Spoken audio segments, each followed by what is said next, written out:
Assalamualaikum warahmatullahi wabarakatuh.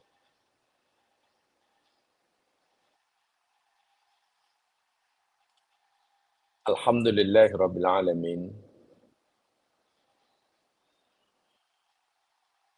Wa bihi nasta'in ala umurid dunya waddin. Wassalatu wassalamu ala ashrafil anbiya wal mursalin. Nabina Rasulina Muhammad sallallahu alaihi wasallam. Al-mab'uth rahmatan lil alamin.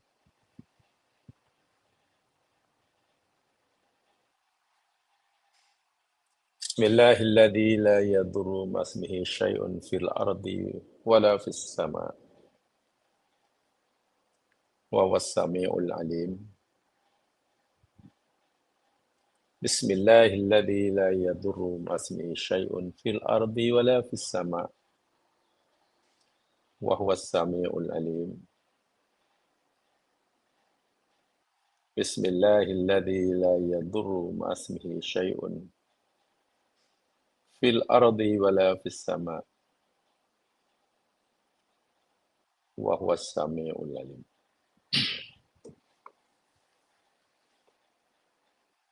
Rabbi shrah li sadri wa yassir li amri wahlul 'uqdatam min lisani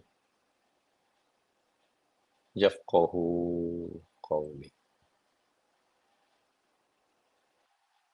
Amin ya rabbal alamin.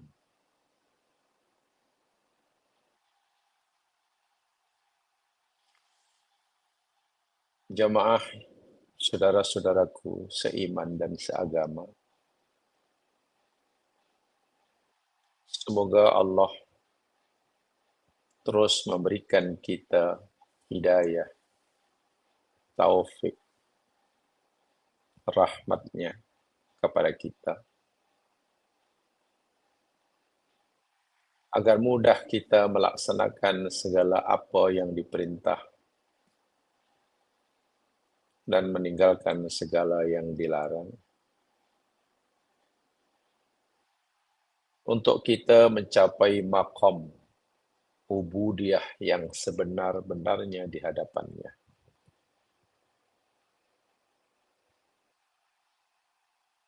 Kita tentu tidak hanya ingin sekadar buat yang disuruh, tinggal yang ditegah,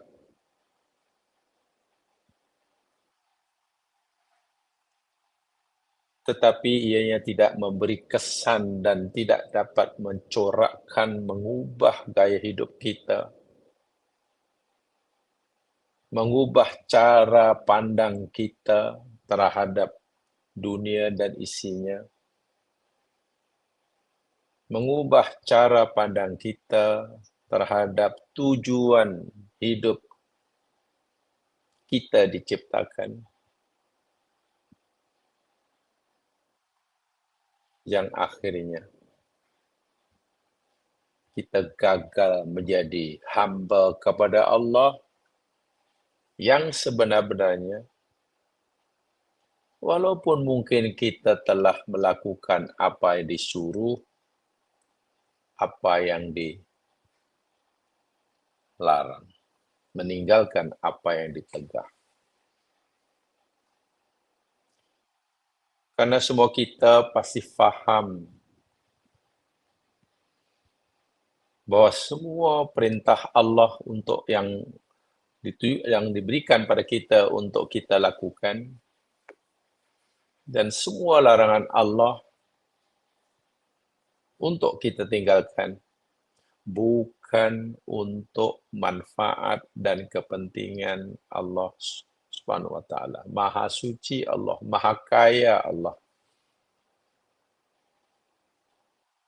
Seluruh hambanya mengabdikan diri kepadanya seperti mana pengabdian para nabi dan para malaikatnya. Kemuliaan dan kekuasaan Allah tidak akan bertambah Sebaliknya, jika seluruh kita menderhaka pada Allah, sebagaimana penderhakaan yang dilakukan oleh iblis laknatullah alaih, Fir'aun laknatullah alaih, wa'iyadzubillah, keagungan dan kemuliaan Allah tidak akan berkurang sikit pun. Ini bermakna Allah sebenarnya tidak mendapatkan apa-apa manfaat daripada ibadah kita dan tidak mendapatkan apa-apa madarat daripada kejahatan penderhakaan yang dilakukan oleh makhluknya.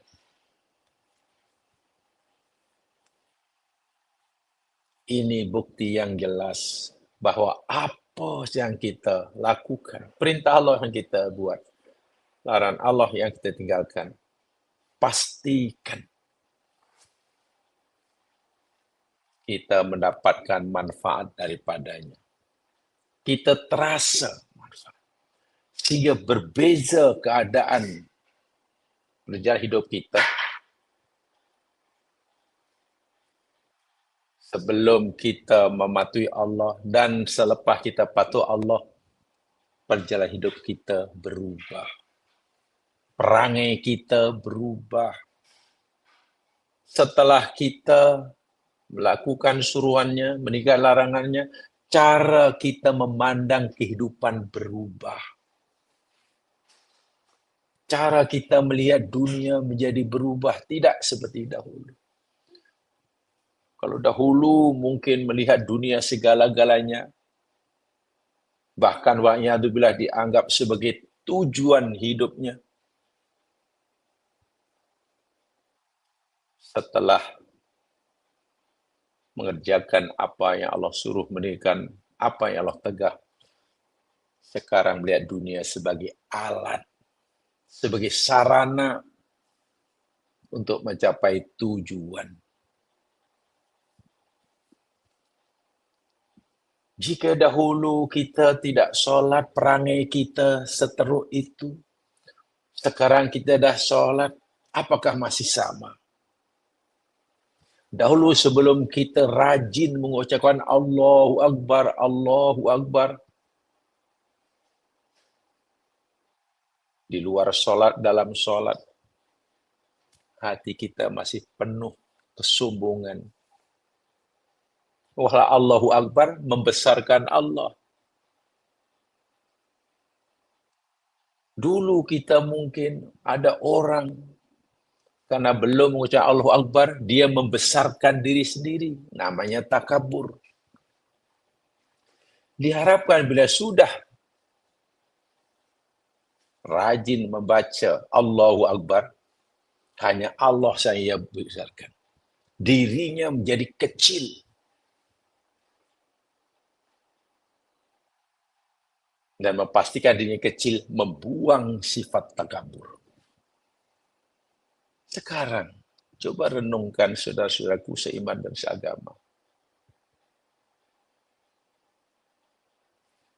Bila sebelum mengucapkan Allahu Akbar, seseorang itu ada sifat sombong, merasa hebat, dan segalanya. Selepas rajin wajah Allahu Akbar pun masih juga ada sombong. Lalu apa kesan Allahu Akbar yang dibaca? Kenapa tidak berbeza antara sebelum ia mengucapkan Allahu Akbar dan selepasnya? Sedangkan tujuan ibadah tadi saya katakan, Allah suruh kita buat yang disuruh. Manfaatnya untuk kita. Allah suruh kita baca Allahu Akbar, manfaatnya untuk kita. Agar kita mengeluarkan sifat takabur. Takbir membesarkan Allah. Takabur membesarkan diri sendiri. Bagaimana mungkin orang jujur dan ikhlas membesarkan Allah jika pada masa yang sama hatinya masih dipenuhi takabur? Bagaimana mungkin orang rajin mengucapkan inna lillahi wa inna ilaihi raji'un? Sesungguhnya kita milik Allah. dan semua kita kembali padanya.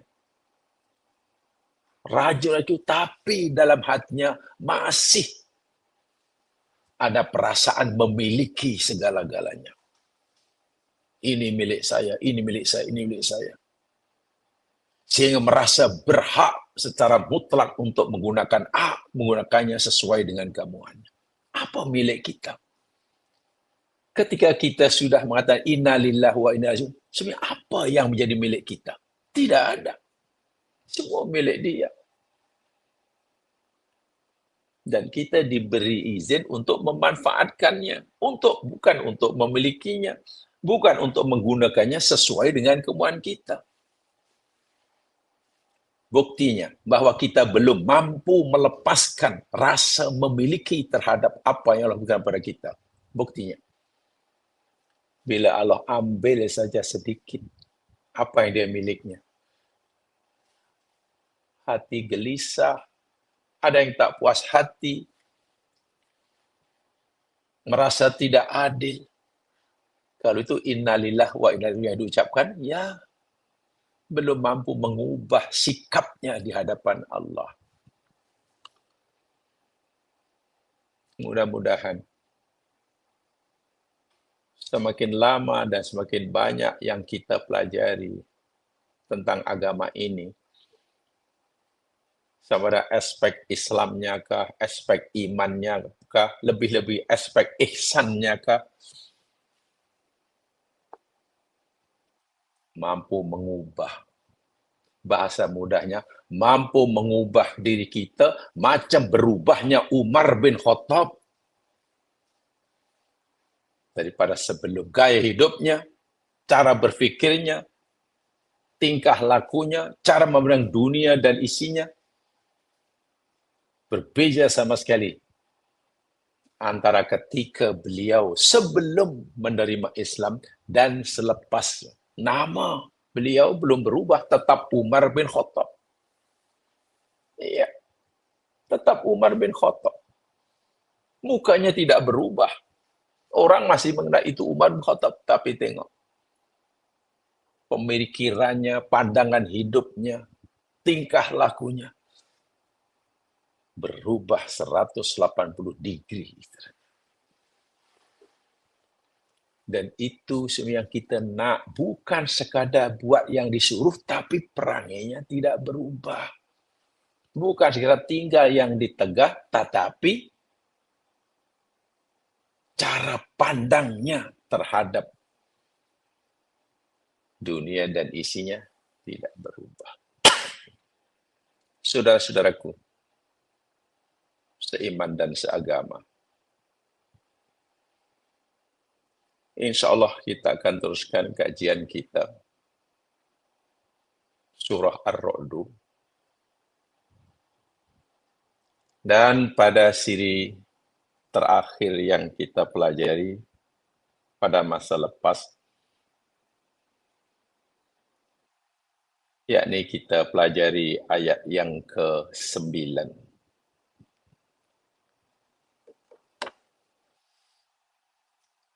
Ayat yang ke-9 ini sebenarnya jamaah sekalian sangat dalam makna dia.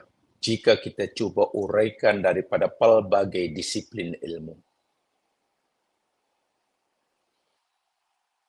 Walaupun dalam ayat ke-9 itu Allah memberitahu kita tentang 3 sifatnya sahaja. 3 sifatnya. 3 sahaja daripada sifatnya. Alimul ghaibi wa syahadah, 1. Yang kedua dia Al-Kabir. Dan yang ketiga Al-Muta'ali. Tapi ketiga-tiga ini subhanallah jika kita coba kaji secara lebih cermat dengan menggunakan pelbagai disiplin ilmu, subhanallah. Karena ketiga-tiga sifat ini isyaratun ila tajalliyati dzatil ilahiyah al-mutlaqah. Allahu Akbar. So, ulangi, ketiga sifat ini, alimul ghaibi wa syahadah, yang maha mengetahui yang gaib dan yang nyata. Al-Kabir, yang maha besar. Al-Muta'ali, yang maha tinggi, yang maha mengatasi segala sesuatu. Ketiga sifat ini isyaratun ila tajalliyatid dhatil ilahiyah al-mutlaqah. Ia merupakan manifestasi daripada zat ilahiyah yang mutlak. Yang mutlak. Ima alimuz ghaib wa syahadah. Ya contohnya mas sekalian. Ya makna yang mudah yang kita semua tahu, yang tahu Allah mengetahui yang nyata dan yang tak nyata. Yang sekarang dan yang nanti, yang di dunia dan yang di akhirat. Yang nampak dan yang tak nampak. Ya. Dan kita wajib yakin. Tapi coba kita dalami sikit saja. Daripada sudut pandang ilmu modern, sains, ilmu kauniyah. Ingat ya, sains ini adalah ilmu yang didapat hasil kajian terhadap ciptaan Allah. Jadi bukan ilmu baru, bukan ilmu dari mana, itu ilmu Allah. Sains itu ilmu yang diperolehi hasil mengkaji ciptaan Allah. Objeknya ciptaan Allah. Walaupun kita maklum, karena subjeknya, pengkajinya adalah manusia, boleh jadi hasilnya, boleh jadi betul, boleh jadi kurang betul. Itu kita maklum. Objek yang dikaji pasti betul. Saya ulangi ya. Maklumat yang diberikan oleh objek yang dikaji, maklumat saintifik yang diberikan oleh ciptaan yang dicipta oleh Allah, itu pasti betul. Karena yang mencipta Allah yang maha betul. Adapun hasil kajian kita, pemahaman kita terhadap benda yang benarnya bersifat mutlak, ya belum tentu. Hasil pemahaman kita pun betul 100%, itu biasa. Wajar karena kita terhad. Tapi kita tetap disuruh Allah untuk terus mengkajinya. Ya contohnya dari sudut sains ya mas sekalian. Bahwa ayat ini sangat selari dengan konsep maklumat kuantum istilahnya. Maklumat kuantum. Hukum fizik. Di mana semua kejadian alam semesta yang ada di alam, ini cerita alam lah, bermula daripada zarrah subatomik yang paling kecil. Contohnya atom. Atau mungkin atom yang dibelah-belah lagi. Menjadi quark. Hingga peringkat kuantum. Hinggalah galaksi yang terbesar di jagat semesta ini. Semuanya teratur, tersusun, dan semuanya sentiasa di bawah pengawasan dan pemerhatian, pengetahuan, pentadbiran Allah subhanahu wa ta'ala. Pemerhatian mutlak, penguasaan mutlak. Ini satu. Sehingga tidak ada sesuatu yang tidak diketahui oleh Allah yang berlaku di alam semesta. Ini cita alam. Syahadah dulu kan alimul ghaib wa syahadah. Kita cita syahadah dahulu. Yang nampak. Sekecil apapun. Mulai daripada darah dalam peringkat subatomik, peringkat kuantum, bahkan hinggalah galaksi yang terbesar di luar sana. Sehingga dalam perspektif fisika kuantum ya mas kan, Frasa yang berbunyi alimul ghaibi wasyahadah. Allah Maha mengetahui yang gaib, yang tak nampak bagi kita, atau yang bahkan tidak diketahui langsung oleh kita, dan yang syahadah, yang kita melihat, kita merasa, kita memahami. Ini seringkali dikaitkan dengan dua realiti semesta alam. Ayat ini bila dikaitkan dengan saya moden, ini dikaitkan dengan adanya dua realiti dalam alam semesta. Yang satunya yakni ia berkaitan dengan domain ataupun ruang lingkup atau bidang subatomik yang tak dapat dilihat oleh kita. Gaib. Dalam alam semesta, yakni ada satu ruang lingkup, satu kewujudan yang kita tak nampak. Gaib. Ini cerita di alam yang di sini dulu ya, belum yang di akhirat ya sudah kita yakin saja. Dan realiti yang keduanya yakni dunia yang nampak. Dunia makroskopik. Makroskopik. Yang teratur. Mulai daripada atom hinggalah mungkin sel, hingga atom hingga molekul, hingga sel, hingga benda, hingga pokok, gunung, ganang, matahari, planet, solar system, galaksi. Itu alam mikroskopik. Alam syahadah. Ada dua entiti, dua realiti dalam alam ini. Satu yang merupakan alam yang subatomik, quantum, yang satu. Dan Allah mengetahui kedua-duanya. Allah bukan mengetahui, tapi mentadbirnya, menguasainya, dan memperhatikannya. Tanpa terlambat sesaat pun. Tanpa lambat sesaat. Sebagai contoh, di situ dia kan yang nyata. Lalu berapa banyak yang kita ketahui dalam alam yang nyata? Allah tahu yang nyata dan yang gaib. Sekarang masalahnya, berapa banyak yang kita telah ketahui yang nyata ini? Yang gaib yang kita tak tahu. Saya hanya ingin mengajak jam sekian untuk menimbulkan satu kesadaran betapa sikitnya ilmu yang Allah berikan pada kita.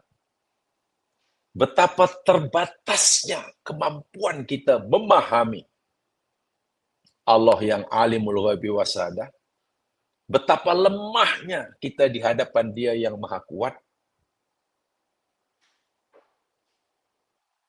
Atau barangkali betapa jahilnya kita di hadapan Dia yang maha alim. Sampai satu contoh. Ini realiti. Semua jirim yang kita kenali, yang kita tahu, yang dikaji, ya mulai pada benda yang paling kecil lah. Debu ke, batu ke, pokok ke, bintang ke, planet ke, manusia. Dan manusia ada kulit lah, ada tulang, ada rambut, gunung ganang, lautan, samudra, dan segalanya lah. Jirim. Tahukah ya mas sekalian? Semua jirim yang nampak, yang syahadah yang kita pelajari ini, dia hanya membentuk kira-kira, ini kata pakainya, 5% saja daripada alam semesta. Secara mudahnya, jika semua benda jirim yang kita nampak, yang kita boleh pelajari, yang alam syahadah inilah, kumpul dan dilonggok di satu tempat. Dilonggok satu tempat. Bukan berselerak macam sekarang. Matahari, bumi, kan berselerak. Kalau dikumpulkan, dilonggok sana. Dia hanya menempati 5% daripada keluasan alam semesta. Masya Allah. Hanya 5%. 95% adalah misteri yang didominasi oleh dua komponen yang tidak diketahui sama sekali oleh kita, tapi dipercayai kewujudannya. 90% tidak diketahui sama sekali oleh kita, tidak dimengerti, tapi diyakini kewujudannya. 27%-nya yakni berupa jirim gelap, dark matter kata mereka. Kedua, 68% merupakan tenaga gelap, dark energy. Saya ulangi. Benda-benda jirim yang nampak mulai pada atom lah hinggalah galaksi yang paling besar, itu sebenarnya hanya 5% saja membentuk alam semesta kita ini. Yang di sini hanya 5%. 95%-nya kita tak tahu. Tak tahu. Tetapi kita meyakini kewujudannya karena boleh dikesan. Boleh fahami kesannya. Yakni 27% berupa dark matter, jirim gelap, yang tidak diketahui hakikatnya. 68% tenaga gelap atau dark. Tengok bagaimana sikitnya. Yang 5% itu pun Allah, kita ketahui karena Allah izinkan untuk kita, hanya diizin oleh Allah untuk mengetahui yang 5%. Itu pun belum semuanya. Wala yuhituna bi syai'in min ilmihi illa bima syaa, dalam ayat kursi Al-Baqarah 255. Mereka manusia ini tidak mampulah nak meliputi, menguasai sikit pun dari ilmu Allah. Ilmu Allah, ilmu ghaib itu sangat luas, mutlak. Tak mungkin manusia menguasai semuanya.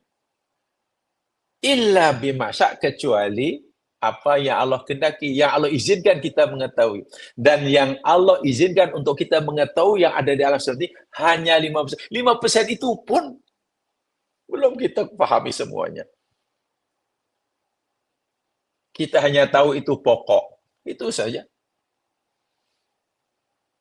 Itu pokok cili, itu tebu, itu pisang, itu rambutan, itu durian, itu mangga, itu betik. Itu aja.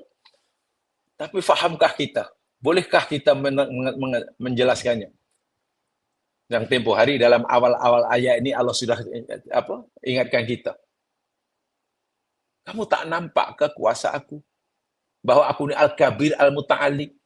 Tanah yang sama. Disiram dengan air yang sama. Di pancaran foton matahari yang sama. Dibaja dengan baja yang sama.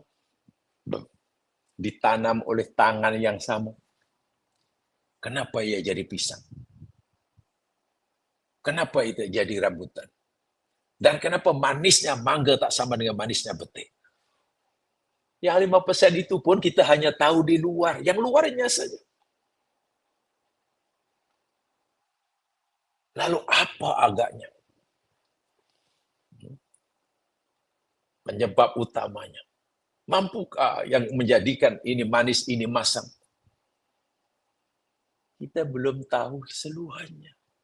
Itu belum lagi yang paling kecil, yang kecil. Kadang, ya Allah, ya Tuhanku. Pisang dibentuk seperti itu. Macam mana seperti itu? Rambutan seperti itu. Kacang seperti itu. Kita hanya mengetahui yang nampak, yang kita boleh, yang Allah suruh kita membaca hanya 5%. Itu pun kita belum tahu semuanya. Lalu Allah memberitahu kita, aku mengetahui, termasuk yang nyata, yang 5% yang kamu belum tahu sebenarnya, dan juga yang gaib, yang 95%. Aku pun mengetahui setepat-tepatnya. Subhanallah. Saya hanya ingin menimbulkan satu kesadaran dalam kita. Kalau itu kita sadari, ya Mas kan, masih adakah ruang dalam hati kita ini merasa yang kita ini hebat? Masih adakah ruang dalam hati kita ini untuk sombong? Bahasa orang tua tuh. Masih mampukah kita mengangkat muka? Tak mampu, tak bisa ketunduk, hanya menangis. Betapa kerdilnya kita. Betapa kerdilnya kita. Di hadapan Allah Subhanahu wa Ta'ala. Itu baru alam yang sini. Belum lagi akhirat, memanglah kita tak tahu. Allah tak beri kita ilmu. Belum apa itu roh. Alam kubur itu macam mana. Mizan macam mana. Surga neraka. Di situ memanglah itu di luar kemampuan akal manusia memahaminya. Tapi kita diwajibkan untuk mengimani, meyakini tanpa ada celah keraguan sedikit pun. Itu yang itu lagi. Subhanallah. Alam dunia kan kecil sekali. Bumi langit dan isinya, 7 bumi langit dan isinya, tak terbayang. Itu pun bila dibandingkan dengan arash Allah. Dalam hadis sahih, macam sebentuk cincin dicampak di padang pasir, di gurun Sahara. Ibaratnya lah, cincin sebentuk cincin itu, bumi langit dan isinya, 7 langit dan bumi isinya, itu banyak sebentuk cincin.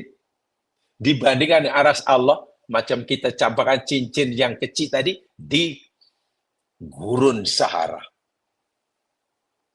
Berapa peratus tuh? Berapa persen tuh rasio perbandingan antara sebentuk cincin dengan luasnya gurun Sahara? Allah. Itulah. Jadi bila kita menjadi itu, ya Allah, lemahnya diri kita. Jangankan memahami yang di luar diri kita. Memahami yang ada dalam diri kita itu pun kita tidak. Hanya tak tahu berapa peratus kefahaman kita terhadap diri kita. Mulai hujung rambut hingga hujung kaki, hinggalah jiwa. Patutlah kalau kita mengucapkan Allahu Akbar, Allah yang maha besar, Allahu Akbar yang ikhlas, yang jujur, yakni Allahu Akbar yang dapat meruntuhkan takabur dan ego kita dalam semua bidang. Bila kita kata Subhanallah, Maha Suci Allah, bila kita fahami dan kesan dalam hati kita, tidak ada ruang dalam hidup ini, sesaat pun tidak ada ruang untuk kita kecewa, untuk kita tak puas hati, untuk kita bersuudzon kepada Allah, untuk kita kata tak sepatutnya ini berlaku, karena Maha Suci Allah. Daripada sifat kurang, tak mungkin Allah zalim, tak mungkin Allah tidak adil, tak mungkin Allah mencipta benda yang tak semestinya dicipta. Allah. Jadi bila subhanallah kita, Allah dalam keadaan apapun menjadi ridho. Dengan menghayati subhanallah, hati jadi ridho. Dengan memahami Allahu Akbar, lenyap takabur, rasa ego, merasa itu, bla bla bla bla, dan sebagainya. Alhamdulillah. Dengan mengucapkan Alhamdulillah, hati lapang karena apa saja yang Allah tetapkan buat kita, semuanya adalah tanda kasih sayangnya pada kita. Hatta ketika dia timpakan kita sakit, itu tanda sayang dia kepada kita. Ketika dia ambil miliknya, yang kita masih menyukainya, itu pun rahmat dia. Alhamdulillah, ala kulli hal. Jangan kita hanya alhamdulillah merasa keadilan Allah. Jangan kita hanya merasakan keadilan Allah ketika doa kita dikabul, hajat kita dikabulkan. Betul, alhamdulillah. Saya benar-benar merasakanlah keadilan Allah. Tapi ketika doa kita tak dikabulkan, hajat kita tak disampaikan, kita rasa tak tahulah. Di mana silapnya, macam manalah. Kenapa juga Allah tidak beri aku kesenangan, dah lama aku berderita. Kenapa tiba-tiba kita kurang berterima kasih ketika apa yang kita maukan dia tak bagi. Lalu apa hak kita untuk memaksa Allah memberikan pada kita apa yang kita mau? Kita tak punya hak. Wah, kita sudah banyak kali alhamdulillah, Allahu akbar, subhanallah. Ini kesana arahnya kajian kita ini. Sebab itu saya selalu menyatakan untuk ingatkan diri saya sendiri, jamaah sekalian. Di kalangan orang-orang soleh, ada seorang soleh dahulu, jamaah sekalian. Dia berkata, apabila doaku dikabulkan oleh Allah, aku akan memuji Allah. Dan apabila doaku tidak dikabulkan oleh Allah, aku akan memuji banyak-banyak kepada Allah.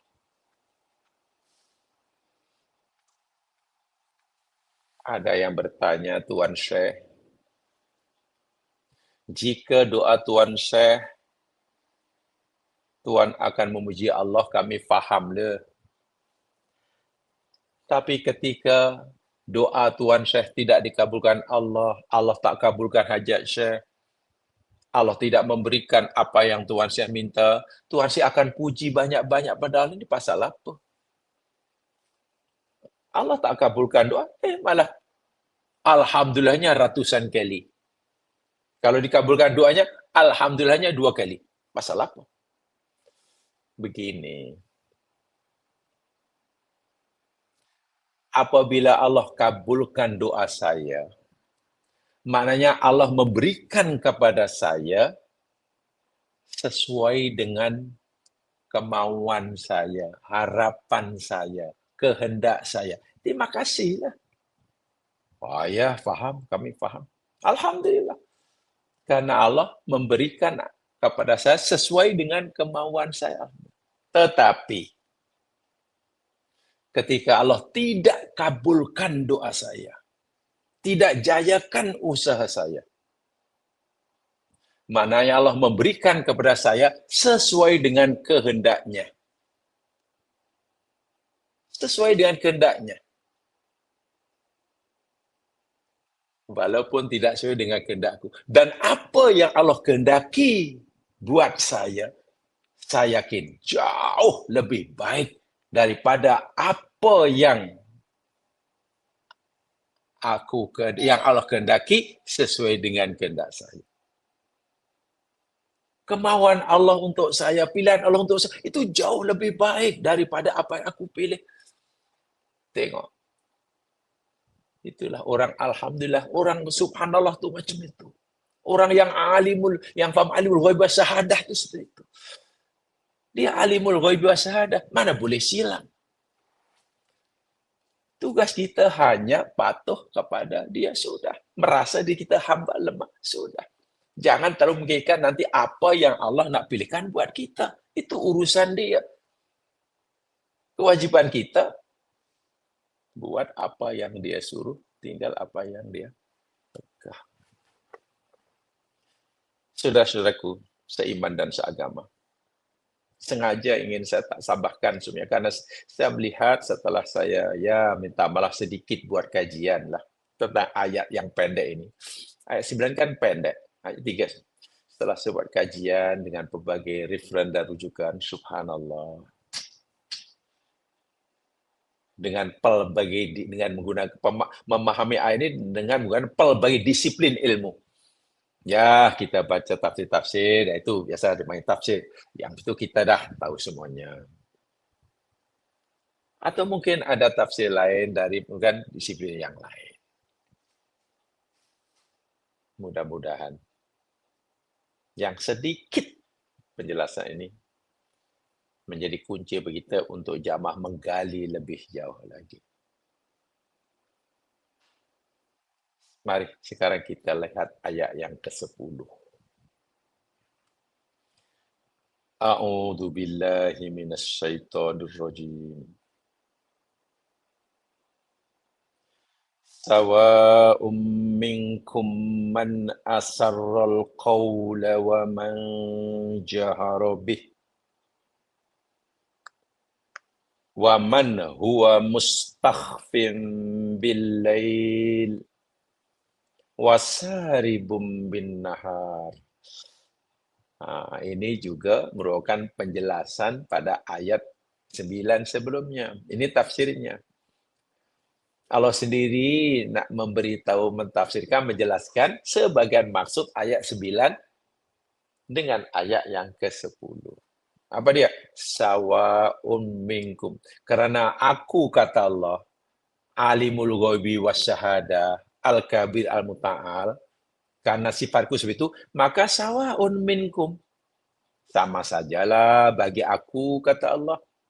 Siapa di antara kamu yang man asarrul qaula, siapa yang merahsiakan ucapannya, cakap perlahan-lahan, berbisik, atau mungkin hanya dalam hati.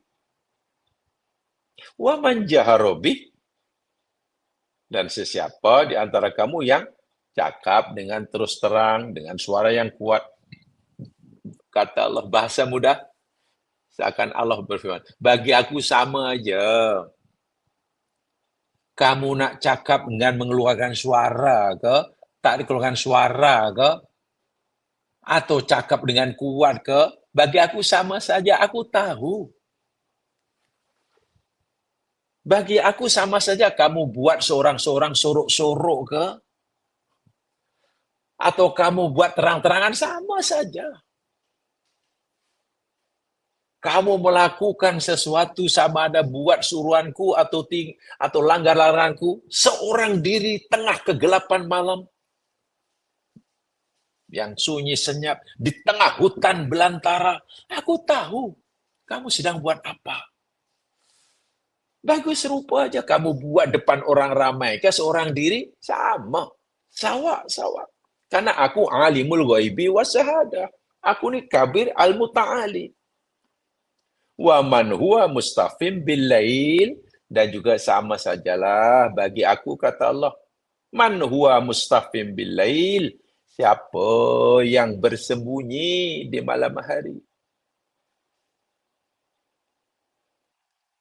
Dia buat tak senonoh.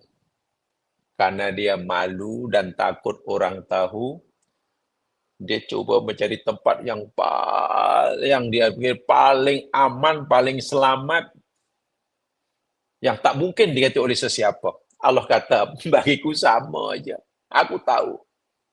Wasaribum bin nahar. Dan siapa yang mungkin berjalan-jalan bergelagakan di siang hari. Ya, mas kalian, Allah tahu siapa yang menyuruh di malam hari, mustahfim billah itu suruh lah. Daripada kata dasarnya, root word-nya, khofa, ya. Khofia itu maknanya kan sembunyi. Jadi tidak, ya Allah, tak ada bisanya. Saya ingin sampaikan dahulu, satu di antara riwayat yang menjadi asbab turunnya ayat ini. Ini riwayat disandarkan kepada Ibnu Abbas. Saya kutip daripada kitab Tafsir Al-Baghawi. Kalau jamaah boleh baca tafsir Al-Baghawi, di sana ada riwayat yang disandarkan kepada Ibnu Abbas yang menjadi sebab turunnya ayat ini. Saya bacakan. Nuzilat hadhil ayah fil musyrikin. Ayat yang ke-10 ini diturunkan oleh Allah berkaitan dengan sikap orang musyrik. Kanu yanaluna min Rasulillah sallallahu alaihi wasallam. Orang musyrik, ya makna siapa aja lah orang musyrik ke orang munafik yang tak suka Nabi lah. Mereka ni sukalah melakukan perbuatan senyap-senyap ingin menyakiti Nabi, mengganggu Nabi. Bahasa kasarnya menjahanamkan Nabi. Mereka ingin bercakap, merancang sesama mereka dengan untuk memusuhi Nabi. Pakat-pakatlah. Cakap ini macam mana apa ni kita ni, Muhammad ni kalau biarkan jadi-jadi rasanya. Nampaknya kita semakin tak punya tempat. Dulu semua orang dengar cakap kita. Ini sebenarnya Muhammad menyampaikan ajarannya, ramai orang terpengaruh. Kita mesti melakukan tindakan. Kita mesti ambil langkah. Mereka bincang. Masa mereka bincang itu, hanya melibatkan kalangan mereka sahaja. Tak ada orang lain, tak ada orang luar. Mana tak adalah mata-mata Nabi. Nabi tak hantarlah CIA tak hantar. KGB tak ada. Fa khabarahu Jibril bima qalu fihi wa nalu minhu. Apa yang dirancang dengan senyap-senyap, yang dibincang dengan senyap-senyap, yang dilakukan dengan senyap oleh musuh-musuh Nabi, Allah tahu. Allah tahu. Lalu Allah beritahu Jibril untuk diberitakan kepada Nabi apa yang mereka lakukan. Akhirnya Nabi pun tahu. Karena diberitahu oleh Jibril atas perintah Allah. Fayaqulu ba'duhum li ba'din. Lalu mereka ni rampaknya susah ni. Setiap kali kita nak buat sesuatu yang tak elok jangan Muhammad. Muhammad tahu, Muhammad diberitahu. Ada yang beritahu. Apa kata? Mulai hari ini kalau kita punya rancangan pakatan jahat nak memusuhi Muhammad. Dia kata apa? Asirru qaulakum li alla yasma'a ilahu Muhammad. Lain kali. Bila kita mesyuarat, kita berbicara, tolong perlahankan suara kamu. Bisik sana kalau perlu ke telinga. Jangan sampai ada orang dengar dan biar Tuhan Muhammad pun tak dengar. Tengok bagaimana cara berfikir mereka, persepsi mereka tentang Allah. Mereka kata, kalau kita lakukan senyap-senyap, kita cakap perlahan-lahan, kita yakin Tuhan Muhammad pun tak dengar. Dan bila Tuhan Muhammad tak dengar, nanti dia tak beritahu pada Muhammad lah. Selamat kita, rancangan kita tidak akan terbongkar. Karena orang kafir begitu, lalu Allah turunkan ayat ini, menemplak ucap mereka. Yakni, sawa'un minkum, sama ajalah, wahai manusia. Kamu nak senyap-senyap ke, nak terang-terang ke, nak terrahsia, bahkan yang terlintas dalam hati kamu pun aku tahu. Allahu Akbar. Bahkan di dalam surah yang lain, surah Al-Mulk umpamanya. Surah Al-Mulk surah yang keberapa? 67. Surah yang ke-67 ayat 13. Allah cabar mereka, wa asirru qaulakum aw ijharu bih. Sekarang gini ajalah, rahsiakanlah ucapan kamu. Senyap-senyaplah kamu kalau buat niat yang tak baik menjahanamkan Nabiku, jangan buat terang-terang, senyap-senyaplah, cakap pun perlahan, kalau perlu hanya berbisik, kalau perlu tak bersuara. Awij harubih, atau kamu kuatkan, tak apa, mau perlahan ke, mau kuat ke, mau rahsia ke, terang-terangan. Innahu alimum bidatis sudur. Sungguhnya dia Allah Tuhanku itu alim, maha mengetahui, bukan mengetahui pergerakan kamu saja, bukan hanya mendengar suara mulut kamu saja, tapi alimum bidatis sudur. Apa yang terlintas, terbetik dalam hati kamu pun Allah dah tahu. So, macam mana nak menyorok? Subhanallah. Jamaah sekalian, inilah cabaran Allah pada mereka. Keyakinan mereka dipatahkan oleh Allah serta-merta. Seakan-akan kamu fikir, aku tak tahu. Bila kamu melakukan senyap-senyap, Allahu Akbar. Kamu fikir, aku tak dengar. Bila kamu bercakap perlahan-lahan, Allah. Kau mau cakap kuat ke perlahan ke, sorok-sorok ke apakah, aku tahu. Allahu Akbar walillahil hamd. Sehingga jamaah sekalian, ada satulah kisah. Kisah ini yakni berlaku dinisbahkan kepada seorang ulama. Ini saya berikan satu contoh ya.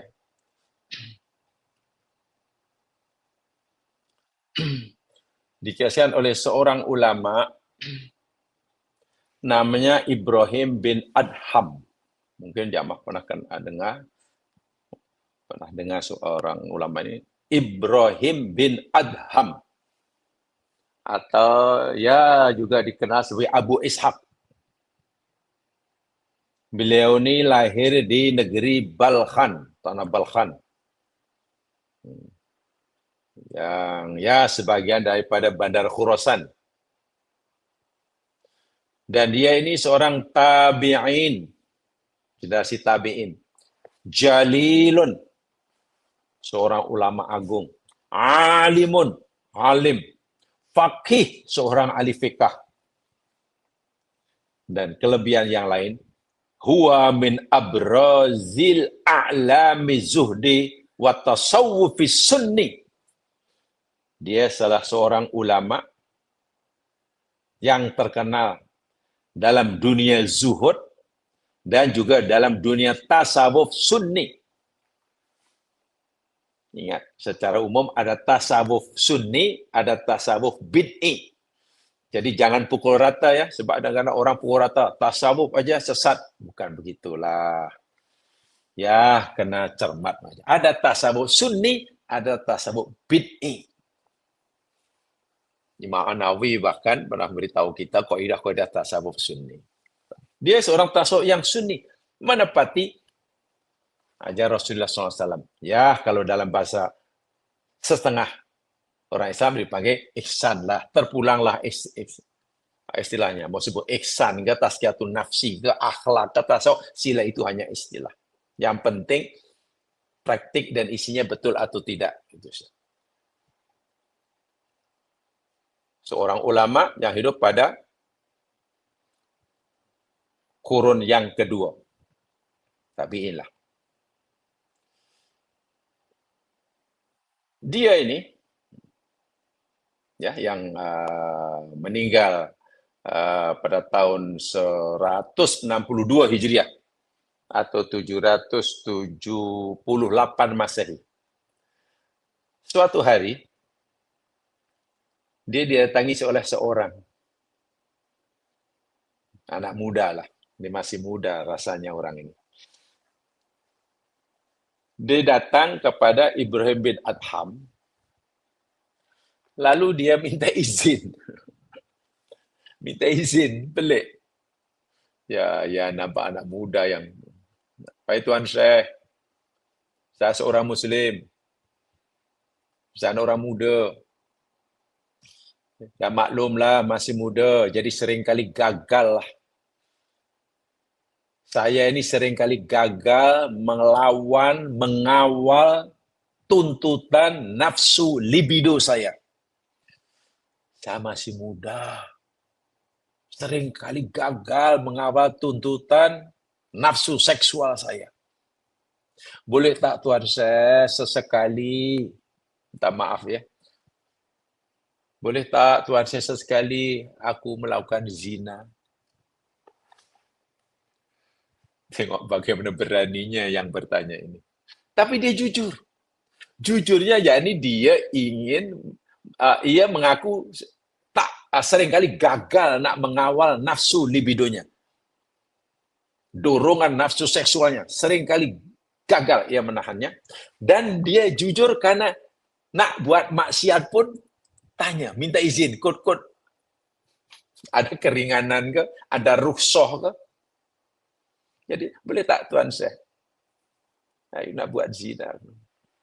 Subhanallah, jawaban Ibrahim bin Adham, seorang ulama yang pandai tapi juga seorang bijaksana. Pandai dan bijaksana. Dan juga seorang murabbi. Wah, ini pentingnya. Dia pandai, bijaksana, dan murabbi. Pendidik. Seorang pendidik yang menguasai psikologi anak didiknya. Ini tidak mudah untuk menjadi orang seperti ini. Seorang pendidik yang bukan hanya alim, tapi juga bijaksana dan memahami psikologi pendidikan. Khasnya nih, memahami psikologi anak didiknya. Yang minta kebenaran, minta izin, yang bertanya lah, boleh tak melakukan zina? Karena seringkali lah gagal melawan nafsu seksualnya. Subhanallah. Jawaban Tuan Syekh ini pelik. Dia tak kata, mana boleh? Itu dosa besar. Tak. Ibrahim bin Adham tak kata begitu. Tapi dia hanya malah macam mengikuti jalan berpikir, arus berpikir budak yang tanya ini. Malah diikuti cara berpikirnya. Beginilah, saudara. Kamu tadi tanya boleh atau tak boleh kan? Tak apalah, ini jawaban saya. Idza aratta an ta'siyallah, apabila kamu inginlah melakukan maksiat terhadap Allah. Dalam hal ini kamu ingin berzina. Makna melakukan maksiat benar-benar kepada Allah. Boleh, okeylah. Tapi fahtabi fi makanin la yarakallahu fi. Pastikan kamu menemukan tempat untuk kamu melakukan zina itu di tempat yang kamu yakin Allah tidak dapat melihatnya. Ini jawaban yang super hebat bagi saya. Seorang alim, seorang faqih, seorang ahli sufi sunni, tapi juga menguasai psikologi pendidikan. Dia tak marah, ada orang bertanya tak marah. Saya kadang tak tahulah macam mana agaknya kalau ada orang, kalau kita ditanya begitu di majlis, ini Ustaz, inilah saya ni muda, boleh tak saya ni bukan zina, saya punya mak pun aku tak tahulah, mungkin ditabat oleh jamaah masjid agaknya. Ya, barangkali pas yang bertanya ini bukan pemuda macam ini, dan yang ditanya bukan Ibrahim bin Adham. Jawaban saya itu sajalah. Nah, ada orang tanya, kenapa ya kadang-kadang orang mengingatkan orang lain dengan marah-marah, memaki-maki? Nasihatnya betul, tapi kenapa dengan cara memaki-maki orang buat salah? Sedangkan Allah suruh kita cakap lemah lembut. Musa pun oleh Allah disuruh cakap lemah lembut pada Fir'aun. Ketika berdakwah, saya seringkali menjawab begini, ya betul lah. Sebab yang bercakap, yang menegur orang salah itu bukan Musa, kata saya. Dan yang ditegur itu juga bukan Fir'aun. Yang menegur kita bukan Musa. Yang kita tegur juga bukan Fir'aun. Sebab itu kita sering kasar, sering marah-marah, wah, menghukum, dan lain sebagainya. Ya, itu perlu ditingkatkanlah kualiti fiqh dakwah kita ikut Al-Quran dan hadis Nabi. Contoh Ibnu Adam dia kata, beginilah saudara, jika engkau benar-benarlah ingin maksiat pada Allah, ingin berzina, okay, tapi pastikan cari tempat untuk kamu berzina itu di tempat yang kamu yakin Allah tidak dapat melihatnya. Si anak muda ini lama termenung. Dia hanya inginkan jawaban iya atau tidak, malah dulu dia berpikir. Dah memang inilah kepintaran Ibrahim bin Adham, kepandaian sebagai seorang murabbi. Akhirnya, ya Rudul Asim mustangkiron, Tuan Syekh, ini mustahil, subhanallah, Allahu Akbar, Maha suci Allah, wahai Tuhan saya. Allah itu alimul ghaibi was syahada. Allah itu yakni zat yang tidak terikat oleh ruang dan waktu. Time and space itu ciptaan Allah. Bagaimana mungkin time dan space itu mempengaruhi Allah? Masa bagi Allah tak ada makna. Allah mengetahui apa yang sudah, yang sedang, dan yang akan. Tempat bagi Allah tak ada jarak, dekat, jauh, semuanya terbentang. Jadi kalau engkau Tuhan saya suruh aku cari tempat untuk melakukan zina di tempat yang aku yakin Allah tak nampak, mustahil aku temukannya. Di bumi mana? Di lubang cacing mana? Subhanallah. Kaifa akhtafi'u anhu wa huwa la tahfa alaihi khafiyah. Ini jawaban si anak muda tadi. Tuhan saya, macam mana lah aku nak melakukan perbuatan maksiat dengan suruh-suruh, menyuruhkan maksiatku di tempat yang sedangkan dia, Allah itu, tidak ada sesuatu yang terluput dari pengetahuannya. Perbuatan kita diketahui dengan sejelas-jelasnya, hatta sebelum aku melakukannya. Tempat di mana aku nak melakukan, Allah sudah kuasai. Dia alimul ghaibi wa syahadah. Dia al-kabir al-muta'ali. Akhirnya, Tuan Syekh Ibrahim bin Adham, habis macam mana sekarang? Masih ada keinginan untuk berzina? Kaifa ta'si wala yarqa. Kata Ibrahim, sekarang kamu pikir, coba kamu renung betul-betul. Macam manalah kamu tergerak hati nak menderhakai Allah? Macam manalah hati kamu tergerak untuk berzina? Sedangkan dia mengetahui dengan nyata, dengan jelas, tempat, masa, bagaimana, dan semuanya. Tidak yang rahasia. Wa anta taskunu fi ardihi wa ta'kulu min rizqihi. Dan macam mana kamu nak menderhaka kepada Allah sedangkan kamu tinggal di bumi yang jadi miliknya. Kamu berjalan di atas bumi yang dia pemiliknya. Dan kamu makan rezeki pemberian dia. Coba kamu renung, wahai anak muda. Makanan yang kamu makan tuh hari-hari itu pemberian dia. Minuman yang aku minum itu anugerah dia. Oksigen yang kamu hirup, kamu sedot itu anugerah nikmat dia. Bahkan tempat kamu berpijak itu pun ciptaan dia dan milik dia. Jadi mana rasa hina kamu, rasa pengabdian kamu, rasa kehambaan kamu? Dan kamu sendiri mengaku kamu tidak mungkin menemukan tempat untuk kamu melakukan maksiat, tempat mana yang kamu yakin Allah tak nampak, tak melihat. Nah sekarang macam mana? Oh wallahi wa ta'ala, aku berjanji aku tak akan maksiat. Aku tak. Coba. Itulah kesan daripada memahami ayat-ayat seperti ini. Itulah sepatutnya yang pengajaran yang kita ambil. Bukan sekarang kita memahami apa makna. Ya, sawa'un minkum ma'asal Allah sama saja. Ya, itu yakin. Kita sudah yakin. Tapi ada keyakinan kita itu memberikan impak dalam hati kita sehingga ia menjadi pengawal, pengawas perbuatan kita.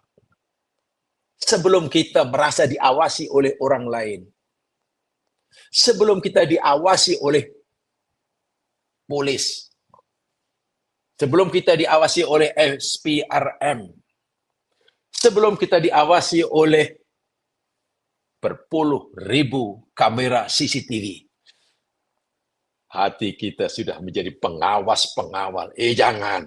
Ini Allah nampak. Jangan.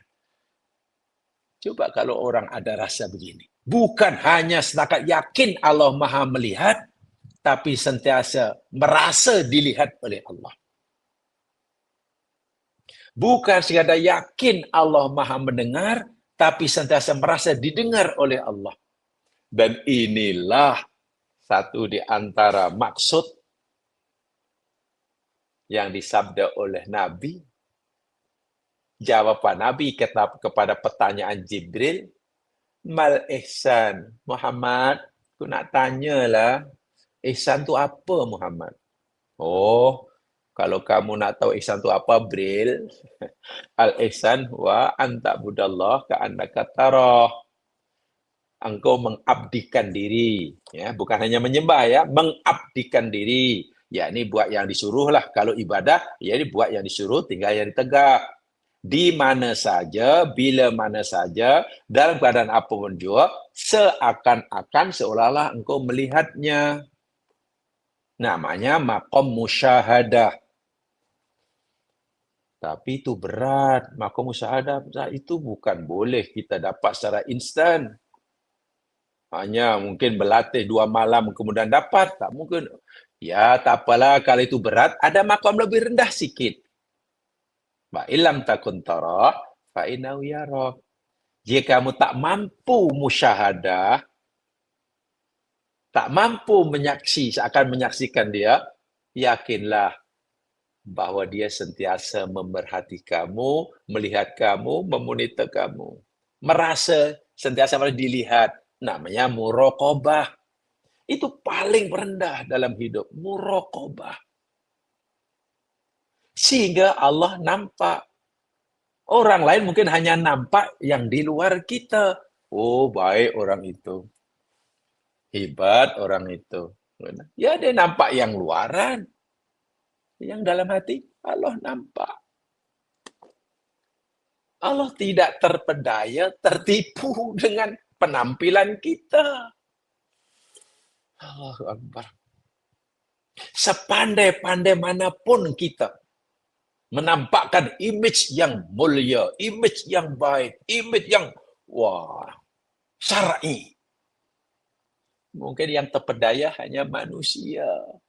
Karena mereka hanya melihat yang zahir, yang syahadah. Itu pun masih boleh terkeliru. Allah ingat mengetahui yang gaib. Kita terang-terangan ke senyap-senyap bagi Allah sama saja. Dan yang dinilai oleh Allah, yang Allah nampak tu. Sebab itulah, mungkinlah ada yang masih ingat. Atau sekarang ya yakin jamaah masih belajar tentang Al-Ihsan. Saya tahu masih ramai yang terus mengkaji Al-Ihsan atau Tazkiyatun Nafsi atau apa saja istilahnya, Qalbun Salim, saya tak apa istilahnya. Saya pernah menyampaikan beberapa tahun dahulu. Saya masih ingat materi yang saya sampaikan. Ketika kita cerita tentang salah satu pintu iblis dalam kitab Madari Wiqayatul Insan minal Jin Wasyaiton, penjagaan pelindungan diri manusia daripada gangguan jin dan setan berdasarkan Quran hadis. Salah satu pintu iblis dalam diri kita ini namanya hubul madhi. Keinginan suka dipuji. Itu Itu sifat manusia yang sangat disukai oleh iblis, dan itu menjadi pintu iblis untuk masuk dalam diri kita. Dan saya pernah nyatakan begini, kalau orang puji kita, sebabnya ialah, ini menurut yang kacamata zahir ya, menurut kacamata zahir, bila orang puji kita, sebabnya ya karena mereka nampak kebaikan kita. Mereka nampak kita orang baik, orang sopan, orang dermawan, orang tolong. Ya, maknanya tanda aras kayu pengukur mereka sehingga mereka mengambil keputusan untuk memuji kita karena apa yang mereka lihat. Wajarlah, dan memang itu ilmu kita. Setakat itu, karena mereka nampak kebaikan kita. Tapi kalau kita belajar qalbun salim lebih mendalam, tasawuf sunni yang diajarkan oleh, yang dirumuskan oleh Imam Nawawi, yang lebih hakiki, orang memuji kita sebenarnya bukan karena mereka nampak kebaikan kita, tapi orang puji kita karena Allah sedang menutupi keburukan kita. Ya.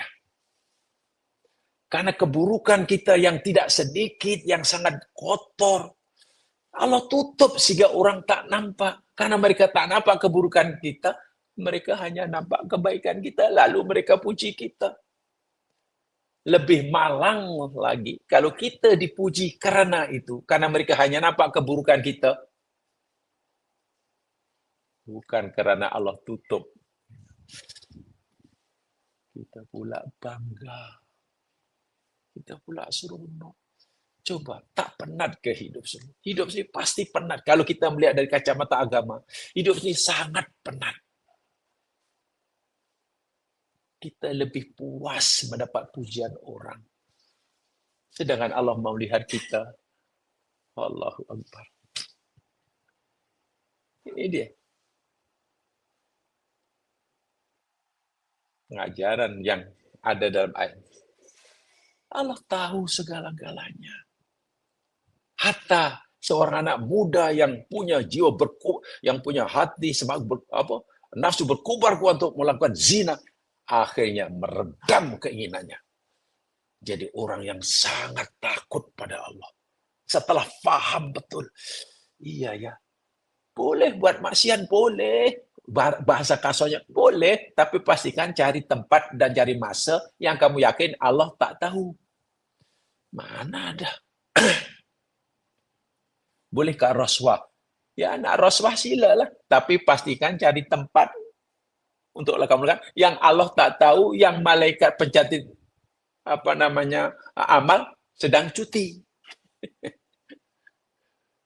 Malaikat kiroman katibin sedang cuti. Nah, masa itu terimalah rasuah. Nanti tak tercatat. Tapi betul ke kiroman katibin ada pernah cuti? Nah, ini masalahnya. Jadi kalau orang sentiasa yakin kiroman katibin tak pernah cuti, sentiasa menemani kita, Allah sentiasa melihat kita, karena kita ciptaan dia.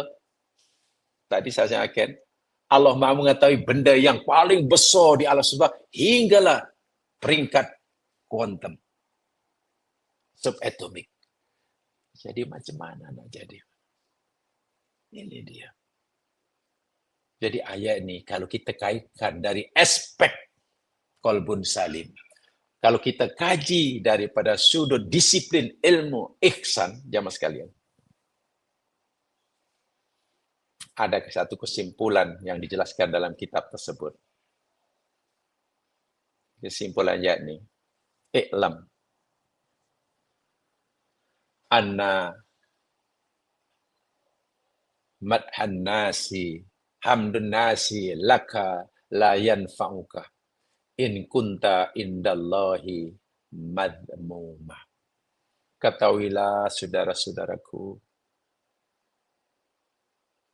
sesungguhnya pujian manusia terhadap diri kita, rasa hormat, respek orang manusia kepada kita, Rasa kagum orang pada diri kita tidak sedikit pun memberikan manfaat bagi diri kita. Jika Allah pandang kita sebagai hamba-Nya yang hina. Jika kita sebagai hamba-Nya yang hina dipandang Allah, Allah pandang kita hamba yang hina karena Allah melihat segala-galanya. Orang melihat yang nampak. Kan ujian orang tak akan memberikan apa manfaat. Sebaliknya, wadhammun nasi alaika la yadurruka in kunta indallahi mahmuda. Kutukan orang, kebencian orang kepada kita, orang tak suka kita, jangan seorang, seluruh kampung tak suka kita, keji kita ni bla bla bla bla, la yadurruka. Ia tidak memberi sikit pun madarat kerugian bagi kita. In kunta indallahi mahmuda. Jika kedudukan kita, keadaan kita dipandang mulia oleh Allah. Allah pandang kita yang mulia. Seluruh dunia mengutuknya. Tidak memberi apa-apa madarat. Jika Allah pandang kita hina, seluruh dunia memuji, mengangkat kita sendiri. Tidak ada manfaatnya. Coba sadari kalimat-kalimat seperti ini. Akhirnya Masya Allah, benar-benar kita dapat mewujudkan, merealisasikan ikrar kita setiap hari. Inna sholati wa nusuki wa mahyai wa mati. Lillah, sudah. Hidupku karena Allah, itu karena Allah. Sudah, lillah, lillah. Dan namanya ikhlas kan. Saya yakin cuma sudah belajar tentang ikhlas apa, pengertiannya apa, darinya apa. Tapi praktiknya macam mana? Itu kita tanya diri kita masing-masing. Usikum wa iyaya bitaqwallah. Yang saya tertarik dengan kisah yang saya sampaikan tadi. Bagaimana seorang yang jahat dan punya kemauan yang meluap-luap untuk melakukan kejahatan, akhirnya berubah menjadi seorang yang sangat baik, khusyuk, daripada orang yang tak takut langsung pada Allah, menjadi orang yang sangat takut pada Allah. Ya, mungkin ada orang kata, ya itu mana orang itu pemuda itu hatinya lembut, iya. Boleh jadi, katanya hatinya lembut, iya. Mudah tersuk, iya. Tapi masalahnya, hati walaupun ada lembut, tapi kalau yang tak ada yang menyentuhnya, ya macam mana? Jadi ini benar-benar satu di antara kesan daripada ajaran, peringatan, nasihat yang diberikan oleh orang sangat-sangat memahami dalam dunia psikologi pendidikan. Iya. Bukan terhadap orangnya sangat alim, tapi cara menyampaikan luar biasa. Jadi tak boleh bilang. Mungkin ada orang yang sangat alim, berilmu, tapi kenapa kadang-kadang tegurannya tidak didengar oleh yang ditegur? Bahkan yang ditegur malah makin lari. Setelah lari pula yang menegur marah. Tuh tengok. Memang dah keras hati dia. Itu mana fi qulubihim maradun. Dalam hati mereka itu ada penyakit loh. Aku dah tegur, aku dah elok, aku lakukan dalil. Dia malah berpaling. Dalam hati dia dalam penyakit. Fazadahumullahu marada. Keluar dalil pula. Ya, yang ditegur lagi lah panas. Apa pula? Menghukum kita pula. Tegur tak betul. Kita tegur lagi sekali. Dia tidak. Jadi tak mau berubah. Keluar dalilnya. Khatamallahu ala qulubihim. Saudara-saudara, kalau kamu nak tahu, khatamallahu ala qulubihim, orang yang telah cop hatinya tutup, siapa dah? Dia dah, tengok. Tak berubah semasa dulu. Macam itu. Makin degil, kita makin marah karena merasa tidak didengar nasihat kita yang betul. Kita dah sampaikan betul, dalilnya ada. Keluar ayat penutupnya. Summun bukmun umyung fahum lain. Tuh, memang dia sudah peka, bisu, buta, dan tak mungkin. Tengok. Adakah bila orang ditegur dan tak berubah itu salah dia? Boleh jadi. Tapi jangan lupa, boleh jadi juga salah kita yang menegur. Kita jangan merasa sentiasa benar hanya karena kita menyampaikan kebenaran. Boleh jadi yang kita sampaikan itu benar, tapi cara penyampaiannya rupanya tidak mampu menyentuh mana. Coba kaji ayat ini, Ibrahim bin Adham. Dan ini mencontohi Rasulullah SAW. Kan pernah Rasulullah, saya yakin hadisnya sudah dibaca semua itu. Di majlis yang resmi, di tengah sahabat tidak ada lah orang masuk minta izin. Kadang minta izin agar diizinkan zina. Kurang asem punya orang. Ya Roh, izinkan saya nak zina. Minta izin zina. Nabi tak mengamuk, Nabi tak marah. Sahabat aja mengamuk. Tapi Nabi kata, coba sini, dekat. Dekat Nabi malah tanya. Tadi apakah? Oh, ya Allah, Rasulullah, izinkan aku nak berzina ya Rasul. Nabi tak marah, Nabi malah tanya balik. Oh, kamu nak berzina? Oh iya, iya Rasul. Bagaimana sikap kamu jika sekiranya ada orang berzina dengan ibumu? Nabi ajak dia berpikir. Macam mana jika ada orang berzina dengan ibu kamu? Marah tuh ya Rasul.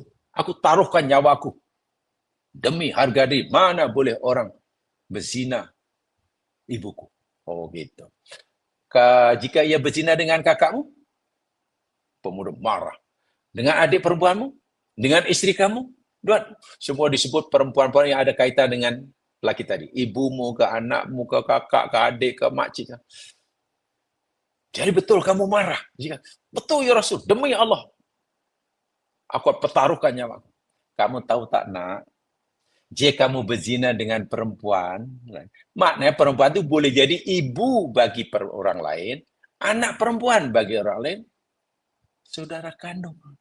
Dan mereka akan marah. Pemuda tadi berpikir panjang. Akhirnya berjanji pada Rasulullah, demi Allah ya Rasulullah, aku tidak akan berzina, bahkan aku tak akan terlintah lagi. Tengok cara Nabi berdakwah. Betul, Nabi ini pasti benar. Tapi tengok cara penyampaiannya. Saya tak tahulah, lagi sekali saya bayangkan. Kalau di tengah majlis yang ramai itu, ada orang datang minta tanya seperti itu, agaknya cuma dihambat agaknya sama jamaah. Insya Allah kita, ya lumayanlah, tak kurang dari segi pengetahuan ilmu, pengetahuan Quran dan hadis, tapi kadang fikih dakwah. Cemana cara? Atau dalam bahasa, ya mudahnya dipanggil itulah, psikologi pendidikan, itu perlu difahami sedikit sebanyak untuk memahamkan alimul ghabi wasyahadah, untuk memahamkan sawaun alikum asarra, apa namanya, sawaun minkum man asarra qaula wa majarabi, perlu dengan cara yang Qur'anik. Saya selalu mengatakan yang kita sampaikan mesti Al-Quran, cara penyampaiannya mesti Qur'anik. Yang kita sampaikan pada orang lain mesti sunnah, hadis Nabi dan sunnah, cara penyampaian mesti sunni. Mana ikut sunnah? Yang disampaikan sunnah, cara penyampaiannya ikut sunnah. Yang disampaikan Quran, cara penyampaiannya mesti Qur'anik. Nah, itu yang bagi saya subhanallah tidak mudah, kecuali kita terus, dan saya yakin kita masih serba kekurangan, kita masuk di saya yang sangat lemah ini, dan kita tak boleh cari alasan untuk tidak menutup kekurangan itu. Selagi kita ada kemauan, insya Allah akan mudahkan. Jamaah sekalian, itu saya sampaikan. Usikum wa iyaya bitaqwallah. Mudah-mudahan Allah mudahkan segala urusan kita. Subhanakallahumma bihamdika. Asyhadu an la ilaha illa anta astaghfiruka wa atubu ilaik. A'udzu billahi minasyaitonir rajim. Wal 'ashr. Innal insana lafi khusr. Illa alladziina aamanu wa 'amilus shalihaat. Wa tawashaw bil haqq. Wa tawashaw bis sabr. Assalamualaikum warahmatullahi wabarakatuh.